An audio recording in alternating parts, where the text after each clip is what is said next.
Hello, I'm just getting set up here, and we will let the party begin.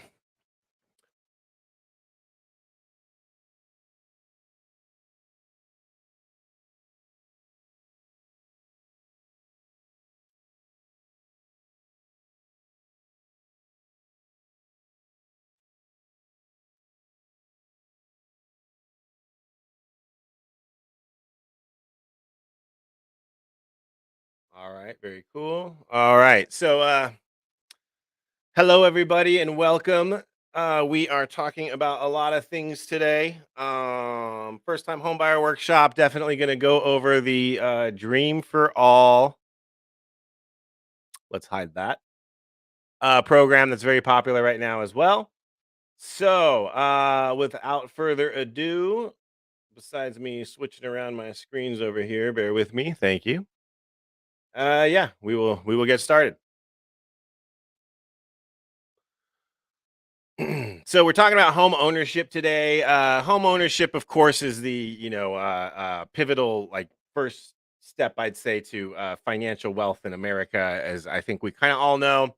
I always like to start with a cute little quote like this one: "When I go home, it's an easy way to be grounded. You learn to realize what truly matters." By Tony Stewart. And so, one question we have, right? California and the Bay Area is just a really, really, really tough, tough, tough market. I have to say, right? Probably one of the toughest in the nation, if not the toughest in the nation to buy a home. And the one thing is we always ask, right? Well, what we're getting, I know people from out of state that see what you can get for $1 million out here, and they're floored because it's like dollars where they live, right? Anyway, that being said, is now a good time to buy in the Bay Area?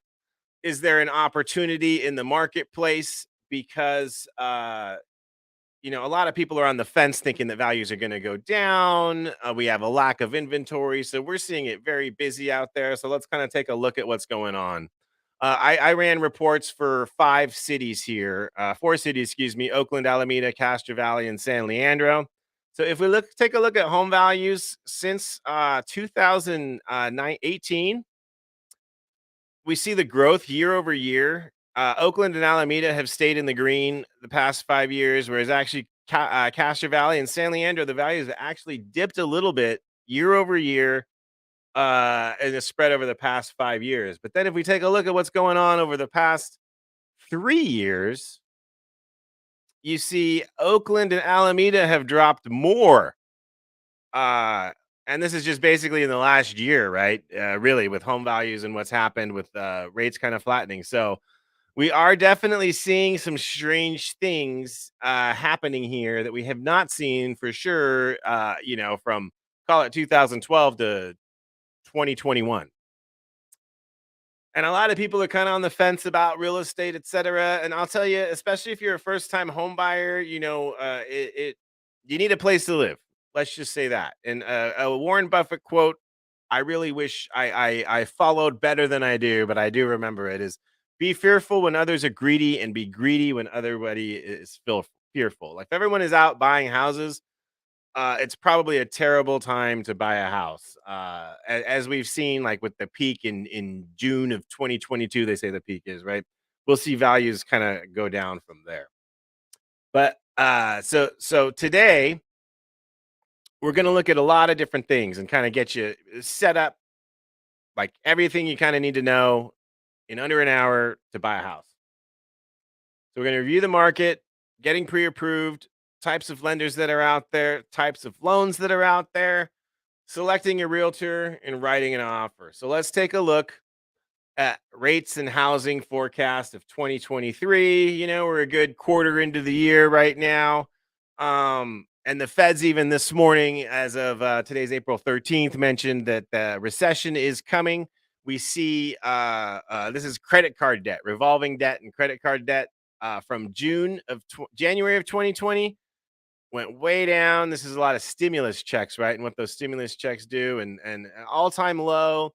And then now, everyone's feeling inflation, everything's more expensive, et cetera. Credit card debt's at an all-time high. And conversely, savings we see reached a peak about the same time, right? kind of fascinating. And then now, people are living off their savings and credit cards, and it's a very different situation. One thing I can tell you about interest rates is this is the 10-year yield curve, and what happens is, when the 10-year goes down, it's positive for interest rates, and we can see that every time these gray bars are recessionary periods, and every time after a recessionary period, we see the 10-year treasury go down, which in fact makes rates go down. So this is 100% of the time. So if history does repeat itself, then or rhyme, if they say, it doesn't repeat itself, but it does rhyme. Uh, we should rhyme with lower rates coming, in the last half of this year due to a possible recession. Inflation and mortgage rates. Inflation drives mortgage rates up. So here we have January 2021, like basically April a year ago, the spring of 2022.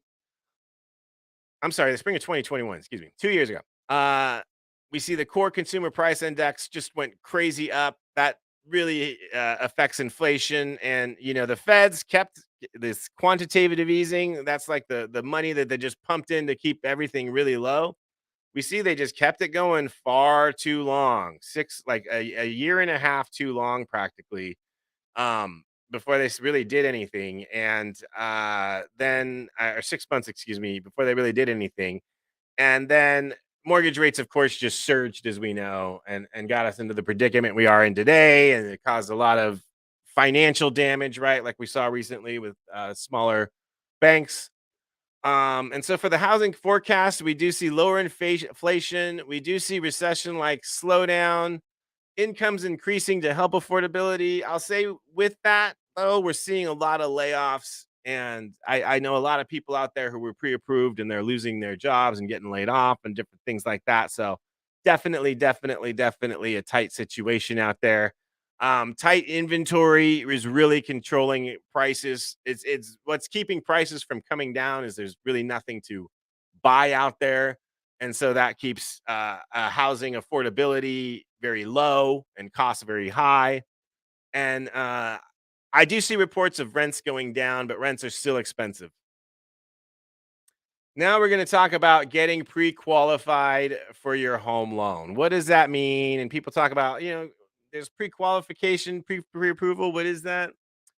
What is the difference? Well, I'm going to tell you. So when you get pre-qualified, you basically have probably talked to someone over the phone. Maybe you went online and filled out some stuff and they sent you something, an email or a PDF, and said, "Oh, you're qualified for X." That means nothing. Okay. When you do this, you're wasting your time and you're wasting everyone else's time. If you think that's an actual pre-qualification and you go out and shop with it, you're going to be in for a big surprise once you're in escrow and you get like all the real documents you're supposed to get. So I would be very cautious about this and make sure you're going for a real pre-approval.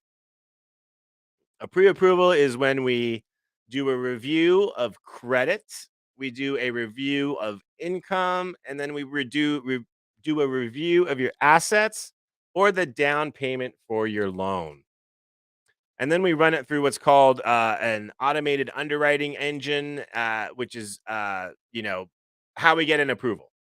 Kind of like when you apply for a credit card and you get the spinning wheel and all that. That's our version of that. Um, and so once we review all that, that's when you're officially pre-approved. And you could go a step further and actually have an underwriter review it, and that's also very good. We do both ways, and we pretty much always fully pre-approve someone when we're working with them, and we would never like issue a pre-qualification.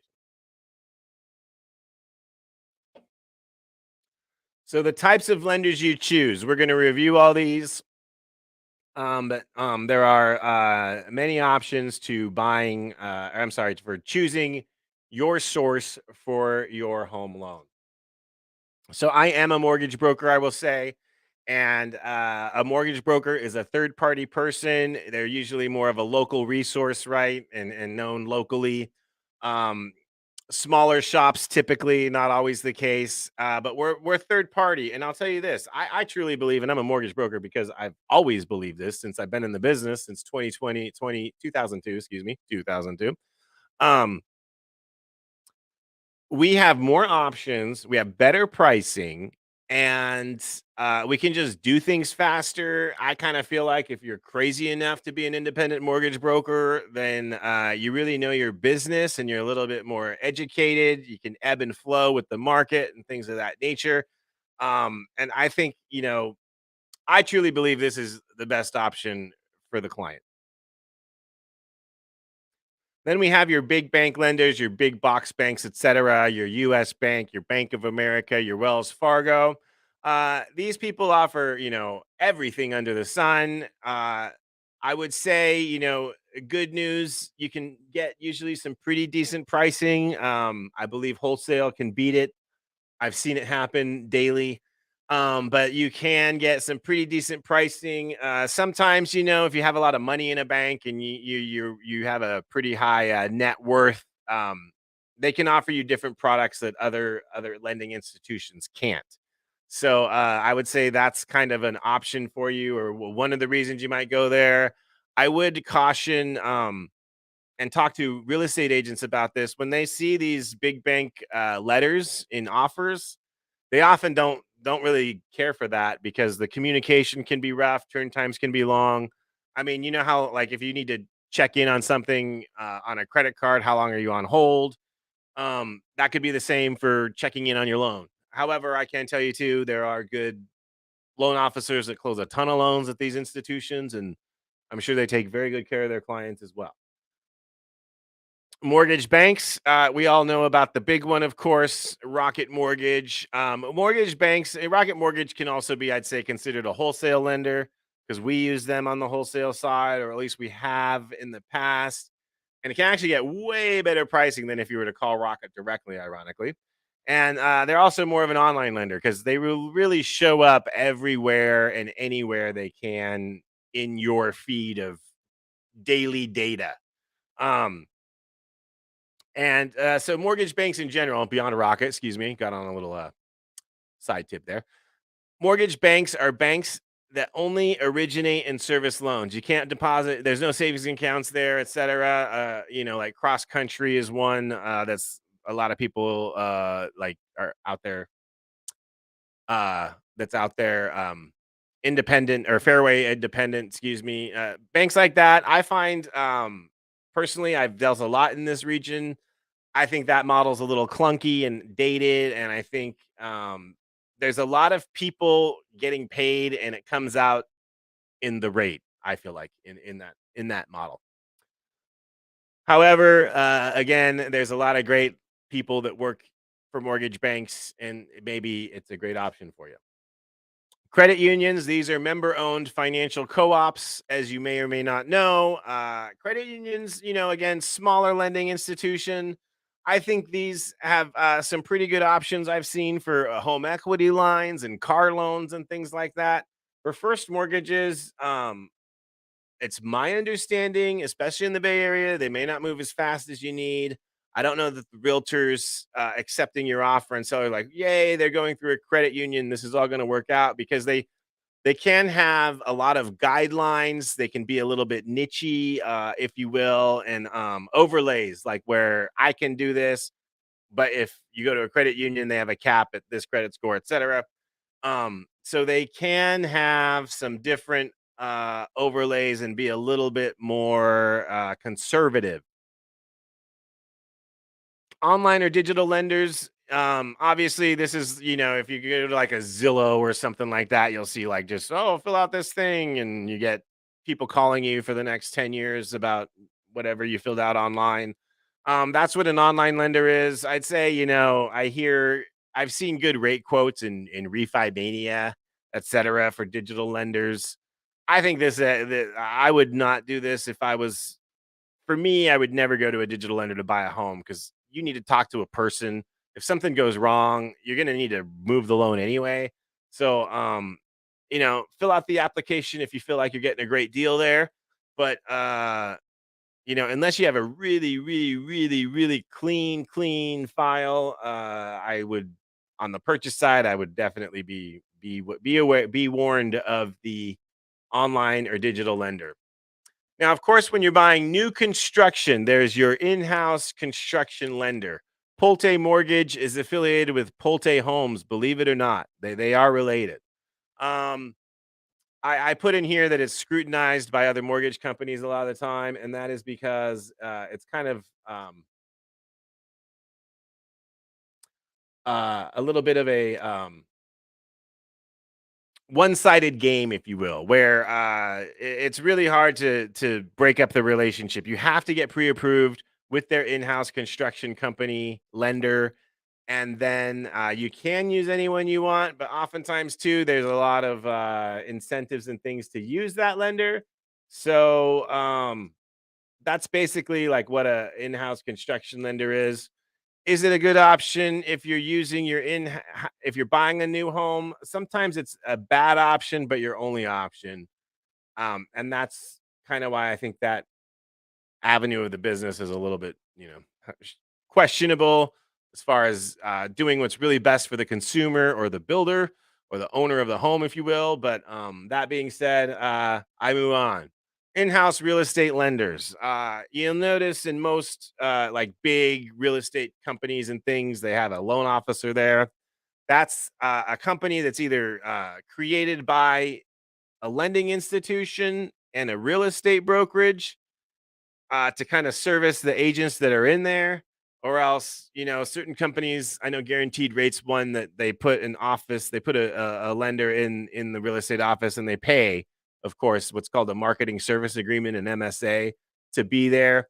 Um, I kind of think, well, one thing I know for a fact, like you're not going to get the best rate if a mortgage broker or if a bank and a real estate broker are trying to get paid off your loan, you're probably not getting the best rate, okay? And they really push for you to use them. The reason why they're pushing for you to use their in-house lender is just so they could get another paycheck. In my humble opinion, maybe that's not the case, and I'm sure there are great loan officers that are in-house lenders. Now, for this section, we're going to review the types of mortgage loans out there. So once you figure out the perfect mortgage broker like Fresh Home Loan Inc., for example, to go with for your loan, the next step and you have your documentation ready, right? And you're in the pre-approval process, and you've submitted it, and we've gone through all the steps we've talked about thus far. Now we got to look at different loans, and I'm going to kind of cruise over these. You don't need to know these. What we do is, once you submitted all the information, we're going to meet face to face or over a Zoom or on the phone. We're going to meet and we're going to review everything and figure out what's best for you. But if you don't need a USDA loan, you really don't need to go into the guidelines, okay? So we're going to talk about that now, the different kinds of loans, starting with conventional. Conventional is the most common loan out there. Typically this is where we start.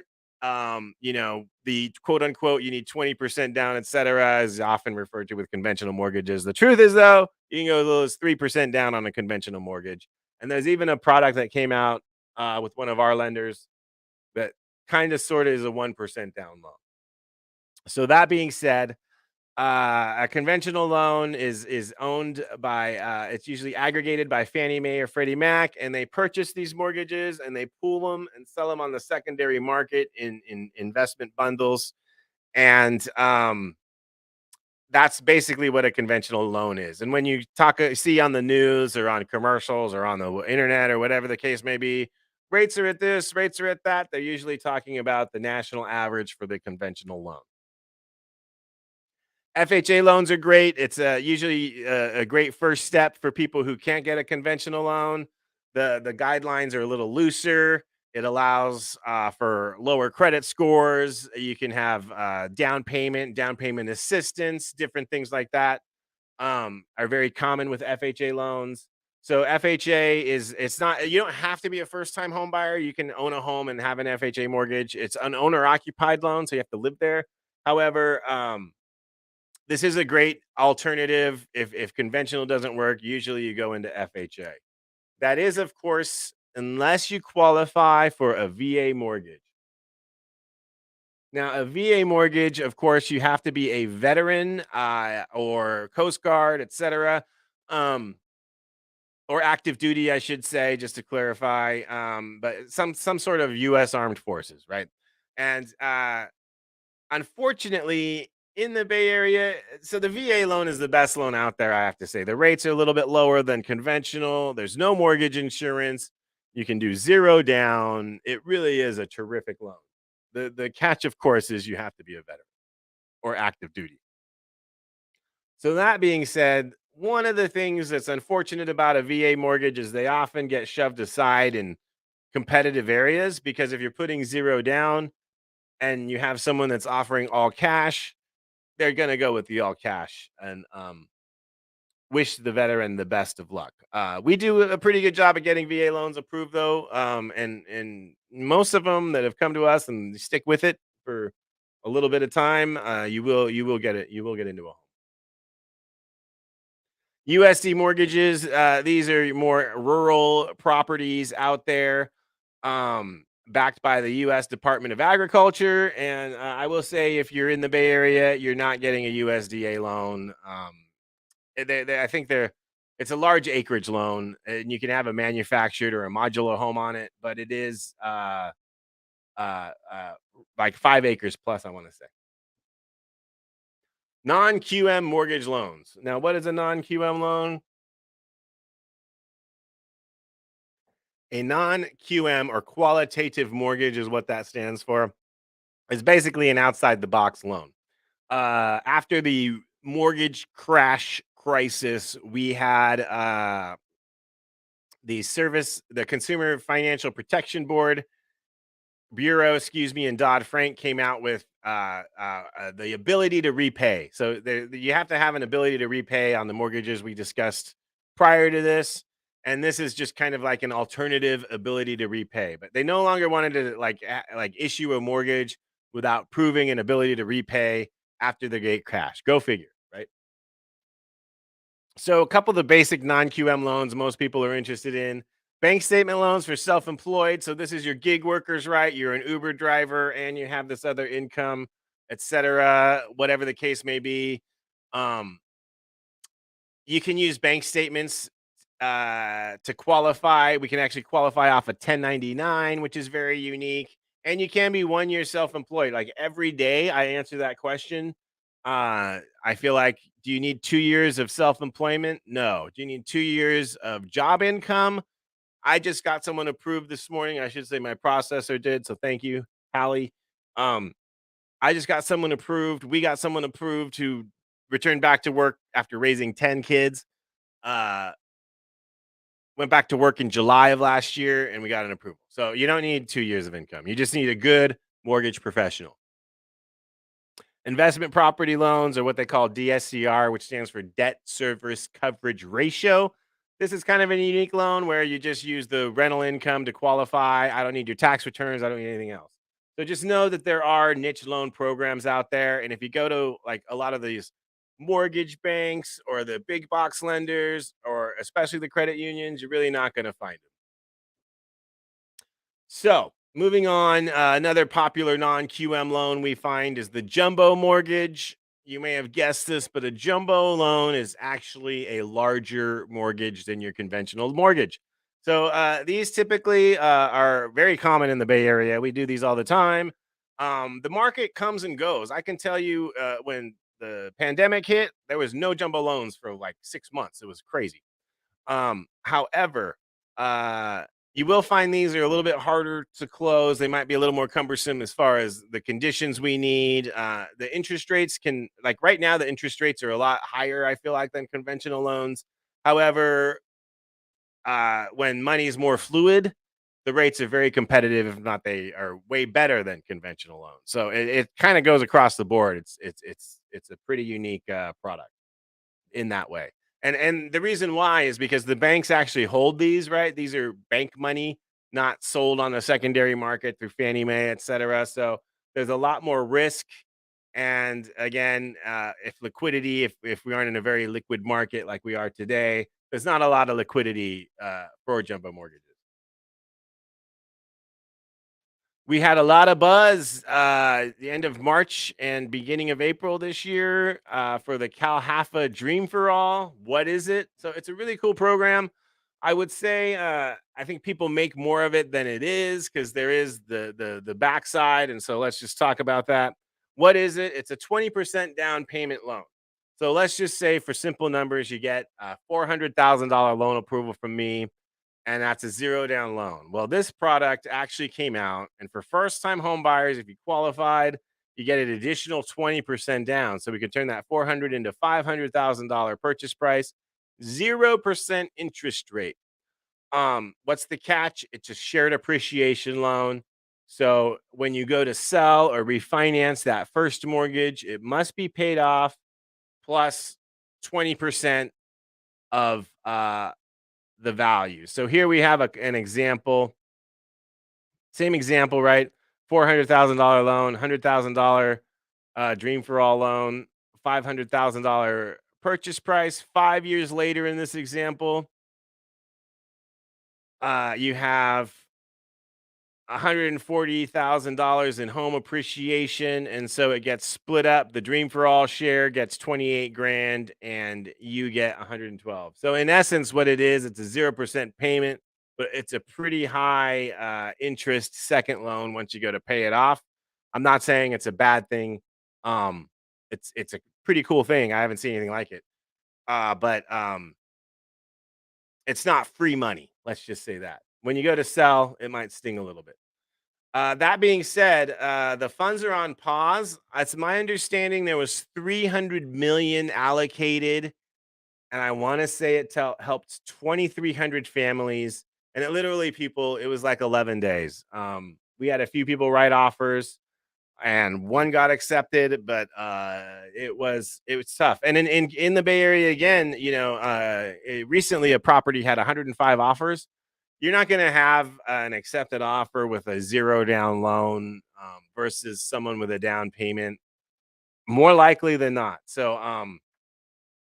yeah, I'd say in more of the Central Valley and stuff in California, Northern California, it's a great loan.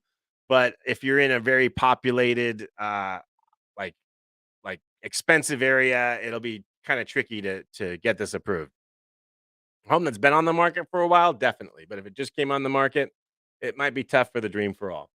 And what we're doing, we have a list of people who are very interested. And if you want to be on that list, visit freshhomeloan.com. We're going to fully pre approve your home loan and then put you on that list for when funds become available. But I will tell you, I wouldn't wait for Dream for All to buy a home. It's not like the one answer to your prayers and the only way you can buy a home. There's other ways to do it. This just, it did create a bigger purchase price, which is, of course, is extremely attractive. We actually have a zero down loan that is pretty cool. We have a lot of zero down loans, I would say, probably more than most people you will talk to. But we have down payment assistance programs. We still have Calhaffa loans with down payment assistance, just not Dream for All. We have one that does not require you to be a first time home buyer.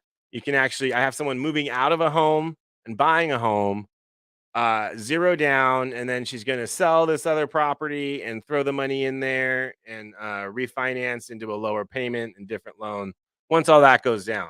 But there's a lot of different financing strategies you can use with these products, own a home or not. And yeah, again, we will get your application, freshhomeloan.com, fill it out.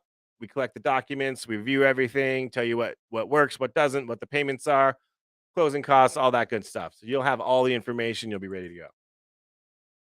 Now, how do we decide about fixed or adjustable rates?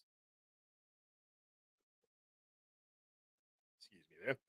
All right. Well, a this is just in my humble opinion. I would go with a fixed rate. I saw a lot of damage done, back in the day with these adjustable rates, and when there was just no financing available for some of these loans, it was a very tough situation.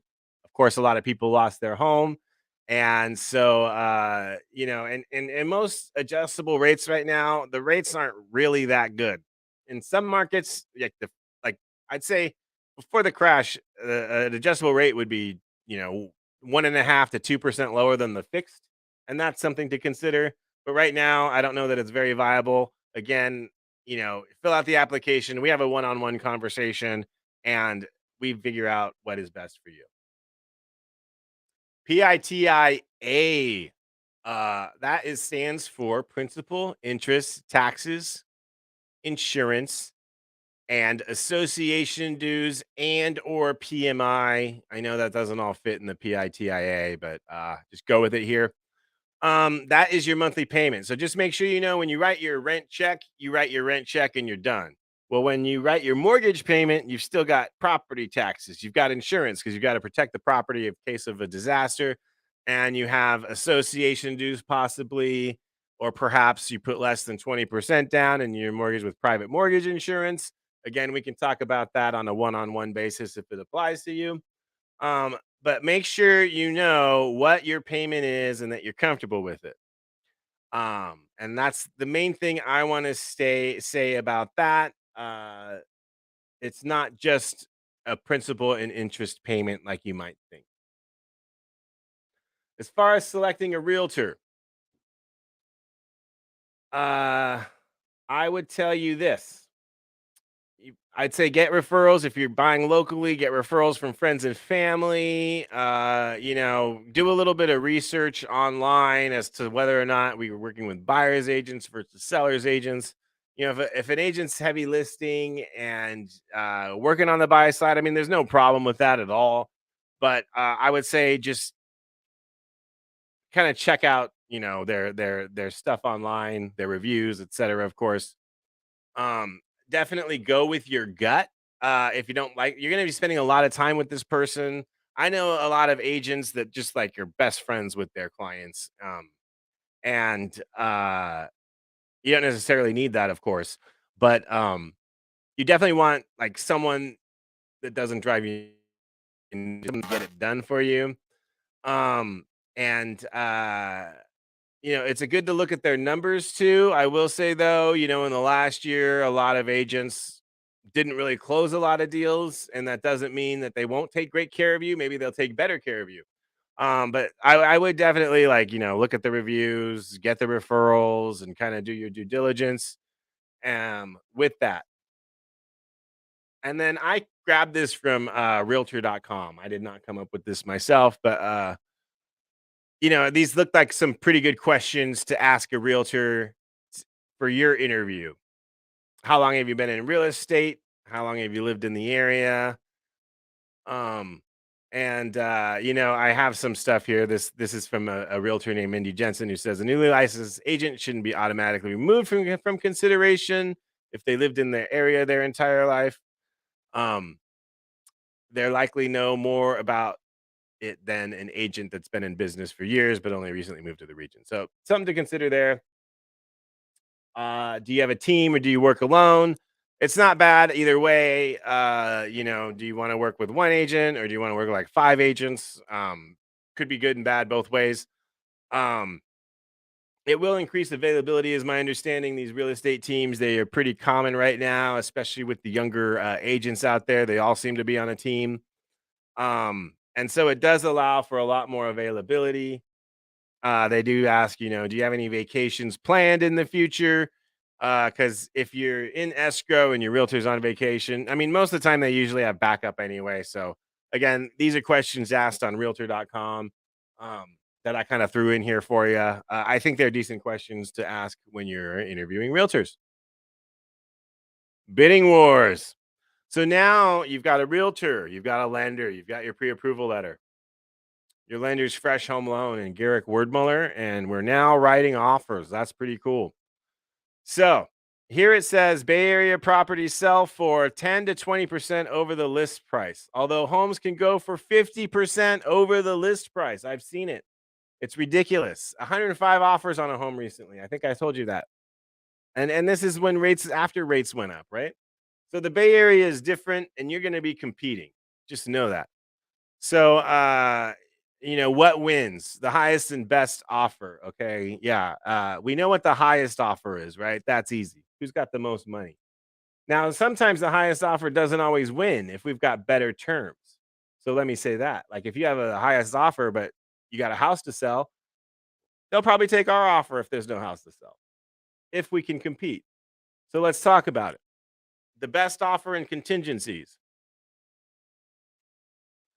A contingency is a provision or clause on a contract that prevents the contract from closing. Okay. So we have different kinds of contingencies when we're writing an offer: appraisal and loan contingencies. And we also have an inspection contingency. There's probably other contingencies out there. This is what I deal with on a daily basis. So your loan contingency, what is that? That is like on the contract, I want to say it's 17 days to get your financing in order and get your loan. There's also a appraisal. I want to say it's 17 days to get your appraisal in order. And then on that day, you remove your contingencies and it means you can't back out. So you'll have a deposit in escrow when we write an offer, right? You say you have it like usually it's a 3% of the purchase price deposit in escrow. So that deposit is on the hook once you remove your contingencies. Now in the Bay Area, we have to write a lot of the times removing the loan and appraisal contingency. I'll say a lot of times you won't even get the house unless you do that. So, um, you really need to trust your mortgage person, and that's why I say, really work with someone who knows what they're doing and knows loans. And so you're gonna have to remove appraisal and loan contingency to move forward. Know that homes close much faster in the Bay Area. So another part of winning the game is we have no appraisal, no loan contingency, right? Your 3% deposit is basically up for grabs in escrow and at risk if you do not close, let's just say. So they say that homes take 30 to 45 days to close. If you look online, that's the national average. No, not around here. It's like 14 to 20 days a lot of times. I have a 17-day loan in contract. Um, and so yeah, it's 14 days, no loan contingencies. I like to go 21 days, no loan contingencies. But we can do less, especially depending on the file and how strong you are. But it is not a 30-day market. And so really to win and write and win a competitive offer, you've got to have less than 30 days and no contingencies. Now we did that and we won. That's awesome. What's next? Here we're going to talk about what happens once your offer is accepted. So we have a lot of moving parts. First of all, escrow begins. Okay, what does that mean? That's when you write that deposit check we talked about, and you're gonna send that into escrow basically, and then they cash that. They hold it in the escrow account, and then we have our official escrow opens. From there, I issue loan disclosures. There's other disclosures. There's property disclosures you've probably already viewed, but there's disclosures all over the place from your realtor and from us. We have loan disclosures, one package, and then inspections. So there'll be inspections with your real estate agent. We have the inspection, and sometimes we get an appraisal waiver. I have one in escrow right now that did get an appraisal waiver, and that's great. Makes everyone really happy and a lot less pressure involved, and it's less expensive. Then if there's negotiations for repairs, etc., that happens. And really, as we go down the list, all this is kind of happening at once. It's not like one, two, three, four, five. It's all one through five. Um, so then the mortgage process begins. This is when we get updated bank statements, pay stubs, etc., to submit to the underwriter and then get your final loan approval. This is when the title company, why it's called a title company, is they search who owns the property and holds the title to the property, etc. And is it clean? You get your insurance in line at this point in time, and then we go for final verification.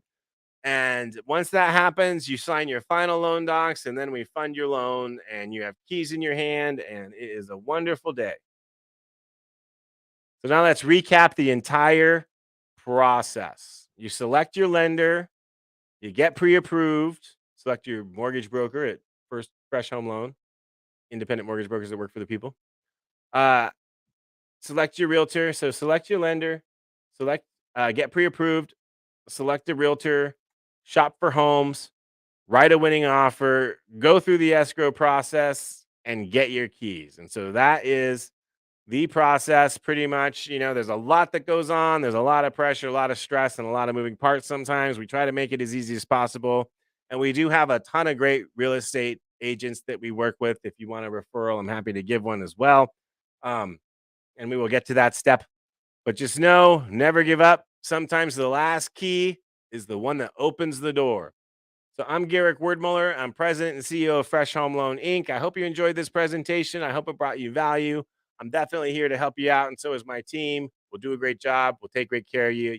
We know what we're doing, and we're definitely here to serve. So I appreciate you, Garrick Wordmuller, independent brokers, mortgage brokers that work for the people. Excuse me. And have a great day.